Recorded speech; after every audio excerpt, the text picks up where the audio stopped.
Good evening. I'm Kelda Yoon. It is Election Day in the GTA, and we've been keeping an eye on the results all night. And we begin with John Tory, re-elected as mayor of Toronto.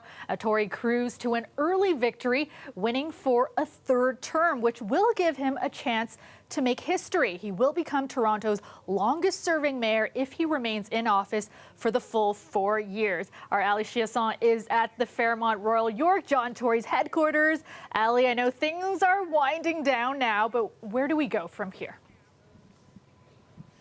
Well, Kelda, I've just been told that the mayor is finished with all of his media responsibilities for the evening. So at least right now, he is in a private room with his team, John Tory, and his friends and family, celebrating this victory, probably over a couple of glasses of champagne, I would say. So that's in the immediate here. You know, I think a lot of people in the room tonight expected this result, but still, John Tory said that he didn't take this campaign for granted. He says he went and knocked on hundreds and hundreds of doors, and he says he really listened to Torontonians about what they wanted to see to make this great city even better. And he said he also heard a lot of optimism at the front doors, and obviously that optimism translated into votes. Now, he did say in his victory speech tonight that he felt like he had some unfinished business to attend to. Have a listen.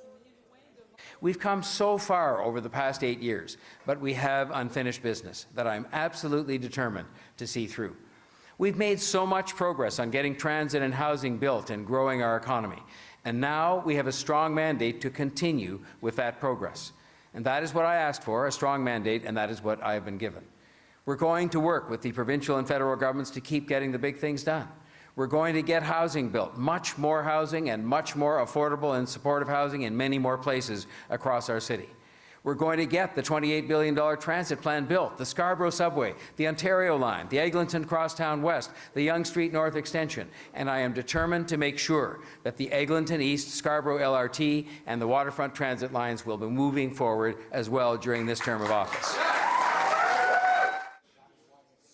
So he also mentioned in that victory speech another issue that he wants to tend to, and that's the urban decay that we're seeing. And that urban decay might have been a very big motivating factor for people to vote. Now, you know exactly what I'm talking about if you have attempted to throw out a coffee cup one of these days recently at an overflowing garbage can.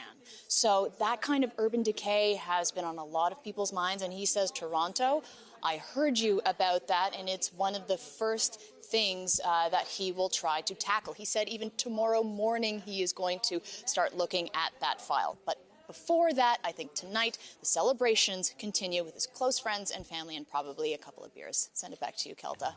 Thanks so much, Ali. That's our Ali Chiasson live for us tonight. Urbanist Gil Penalosa was also vying for council's top job, trying to convince voters that staying the course with John Tory wasn't the only option. He spoke to his supporters tonight as he conceded the election to John Tory. Some people say my ideas are common sense. They are. Unfortunately, common sense seems to be the least common of the senses. Penalosa was considered Tory's top opponent. He made several big campaign promises in recent weeks, including closing the Toronto Island Airport to create more park space, canceling the rebuild of the Gardiner East Expressway, and banning gas-powered leaf blowers. In Brampton, Patrick Brown has won a second term as mayor in a landslide. This comes after his failed run to lead the federal Conservative Party. Megan Fitzpatrick joins us live from Brampton. And Megan, we heard from Brown just a short time ago. What did he have to say? Yeah, well, supporters here at his campaign party chanted 4 more years as Brown took the stage with his wife and thanking the voters of Brampton for giving him a second term. Brown called it a big victory. There were 5 other candidates trying to take his job away from him, but they were unsuccessful. Brown also called his victory a win against mudslinging and touted how he says he ran a positive campaign. Here's more of what Brown had to say. And I have to say, you know, this is a win against the politics of negativity, mudslinging.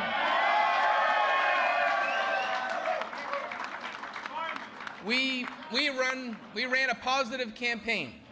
We refused to engage in the ugly side of politics and focused on what we've achieved for Brampton over the last 4 years and what we hope to achieve in the next 4.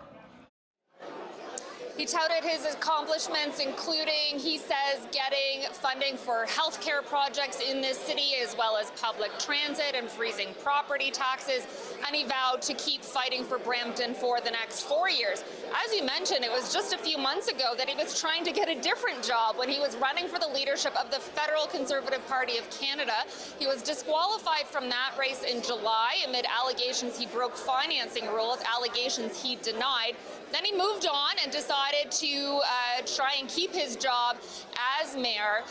Now, it hasn't been a smooth ride for Brown the last couple of months at City Council here in Brampton. A lot of turmoil, a lot of controversies. And so one of the challenges immediately facing Brown now that he has been re-elected is to try and unify that City Council. Yeah, we'll see what his next term brings. Thanks so much, Megan. That's our Megan Fitzpatrick in Brampton tonight. Tonight's victory is our victory. It's because we share a common vision for the future we want to see for Mississauga.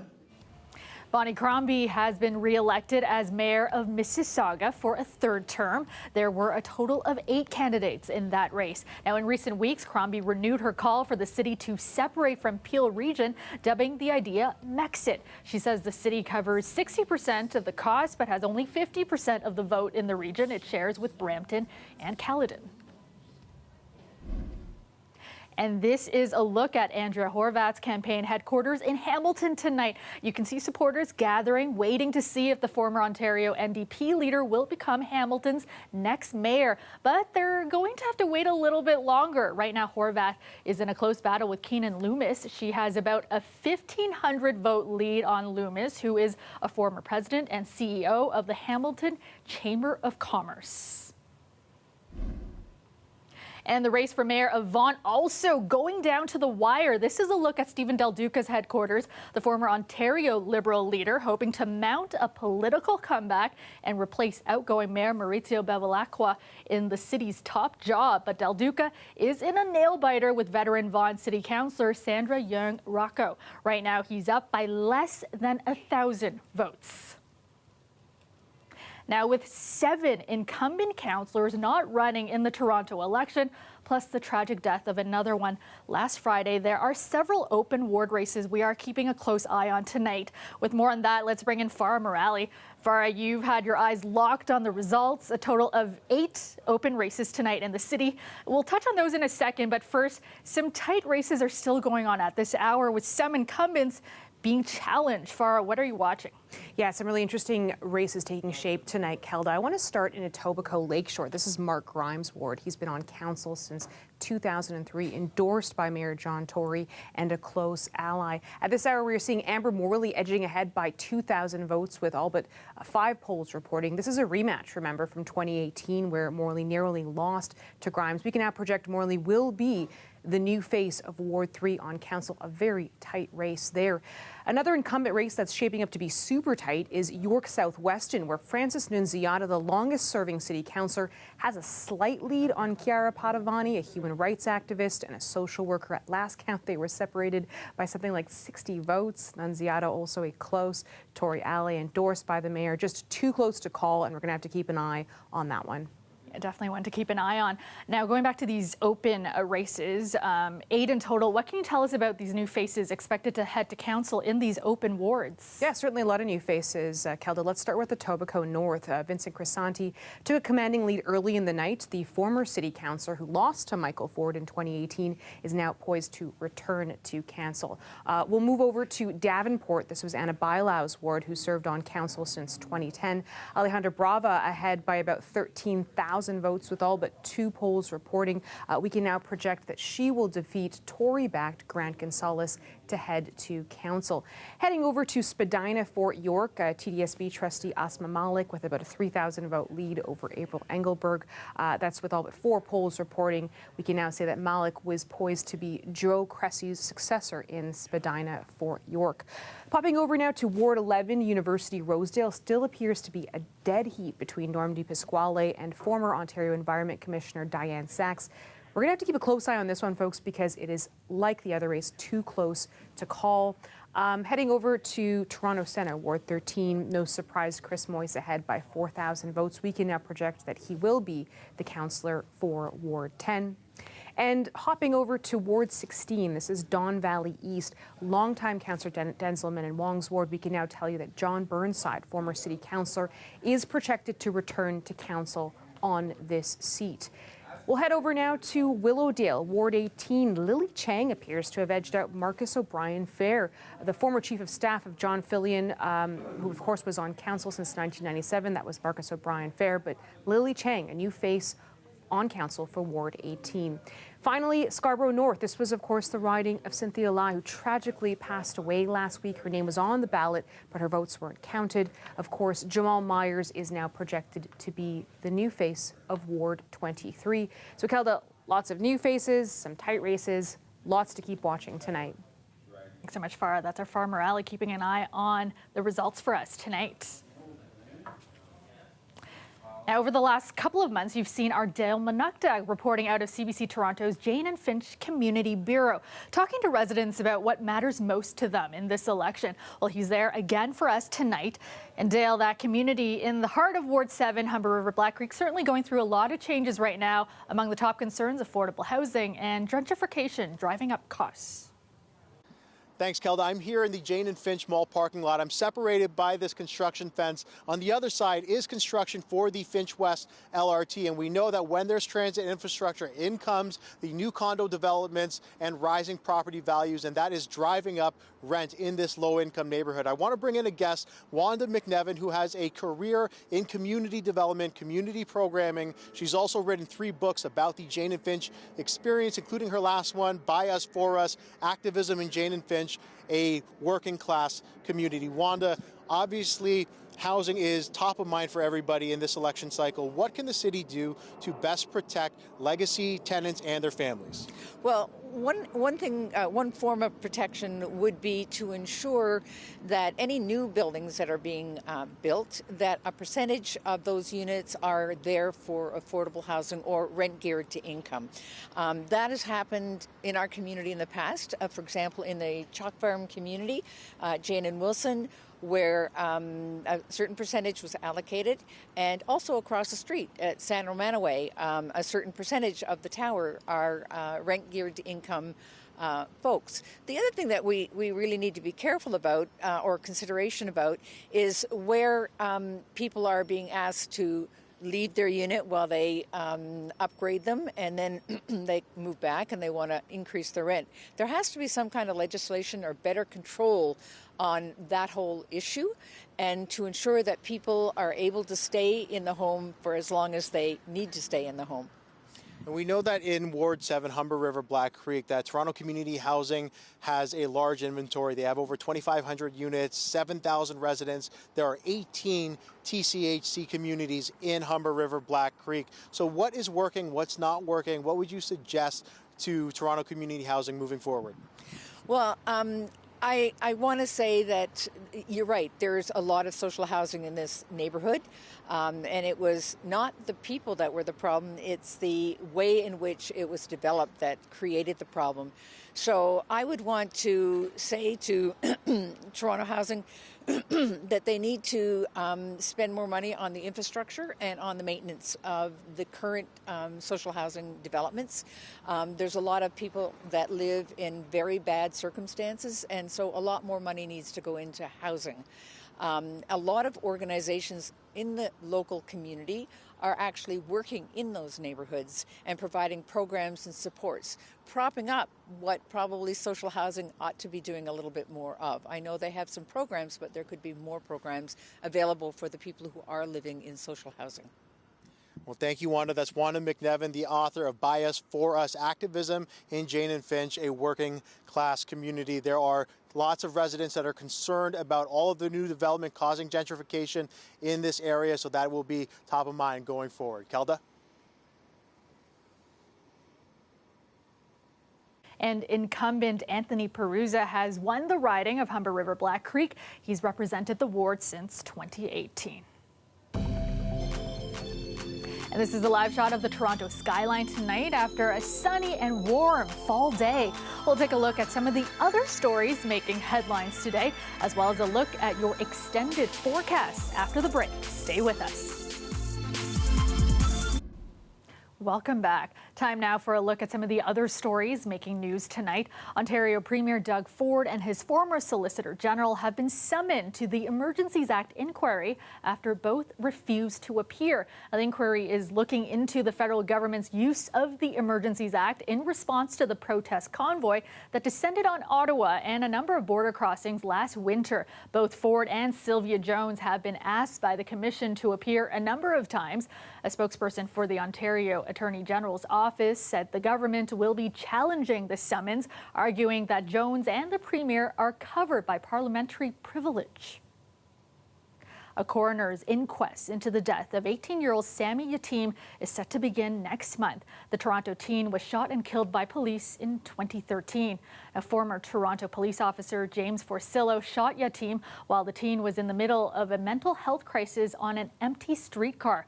Forcillo was convicted of attempted murder in 2016 and granted full parole in 2020. The inquest will last 10 days and hear from 11 witnesses.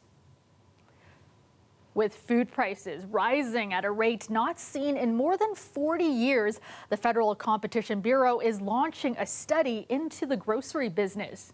Now, grocery costs shot up more than 11% last month. Now, Ottawa says it wants to see if there's something the government can do to improve competition. The Competition Bureau says it will look into pricing, barriers to entry and expansion, and what's being done in other countries to promote competition. Now, critics say a study doesn't go far enough, and there should be a full investigation of competitive practices in the grocery industry. An update now to a story you may have heard this morning on CBC Radio.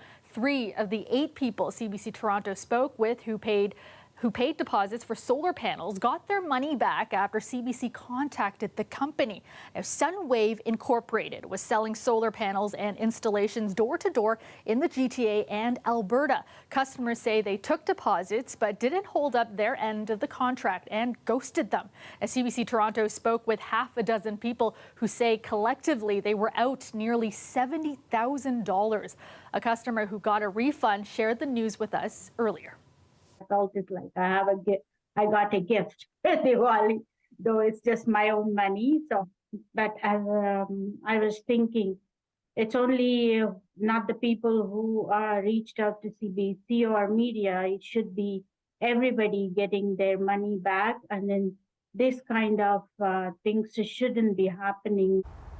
A lawyer for Sunwave told CBC Toronto the company is aware of the allegations from its customers and is taking their concerns seriously by investigating. Let's go to Dahlia Ashry now with a look at your forecast. And Dahlia, we were spoiled this weekend, and today another beautiful day, and it's a busy day. We have the election, we have Diwali, so it's great to see the sun out. That's right, Kelda. Mother Nature was on everyone's side today. Didn't turn on the tap there with the rain, but that will be coming on around the corner. But we'll get to that in just a bit. But yes, so much to observe today from Diwali. Happy Diwali to those that celebrate. And it was election day and lots of sunshine, no rain. But like I said, that is around the corner. Today's daytime high in Toronto, 19 degrees, sitting well above seasonal temperatures. Usually the daytime high this time of year is 11 degrees. There is a low pressure system, though, that is making its way into the province, and that will be hitting us by Wednesday, but we'll get to that in a bit. There was also a air weather statement that was in effect for today and into tonight as well, so there's lots of pollution in the air, and for those that have asthma, you're going to feel that the air is a little thicker, so you might need your inhaler for those that use it. You might experience some coughing and also a little bit of irritation in your throat, so that's really what we're seeing for tonight. We're also seeing some windy conditions. Tonight winds will be gusting up to 25 kilometers kilometers an hour. As we head into tomorrow morning, it'll really pick up to 35 kilometers an hour. And as we head into Wednesday, we're going to see that it's a very windy day. Winds will be gusting up to 44 kilometers an hour and then sitting around the 30s. But also, we're going to be experiencing some rain on Wednesday as well. Now, the reason for that is because there's a low pressure system that's making its way in. It's called the Low Colorado. So that means that low pressure system giving us cloudy conditions, but also that rain, some strong rain at around 1 o'clock, some precipitation at around 4 o'clock, and a risk of a thunderstorm. And it'll start to clear up as we head into Thursday. Tonight, temperatures will drop as well. We'll see that it will be 11 degrees overnight tonight. And then Halloween is a week away. This is the time to decorate your home. We have mostly warm and dry condition except for Wednesday, like we talked about. And then we get to a little bit of those colder nights on Thursday and Friday, back down to those single digits, almost near that freezing mark, but not quite. And then as we head into the weekend, we'll be seeing the perfect condition with Halloween around that corner. 11 degrees, 12 degrees Saturday and Sunday, 13 degrees on Monday. So this is an incredible week, really, with those high pressure system and above seasonal temperatures. Kelda? Thanks, Dahlia.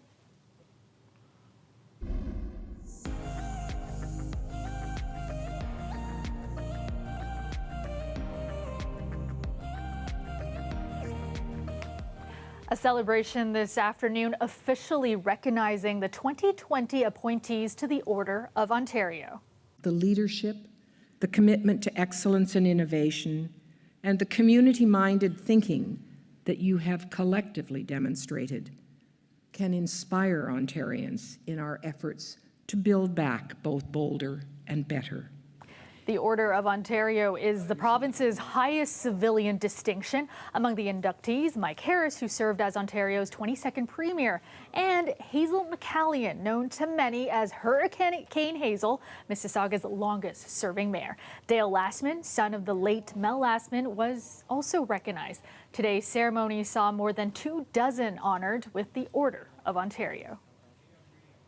And Diwali celebrations are underway. It's one of the most important festivals in Hindu culture, and this year it's even more special for those celebrating.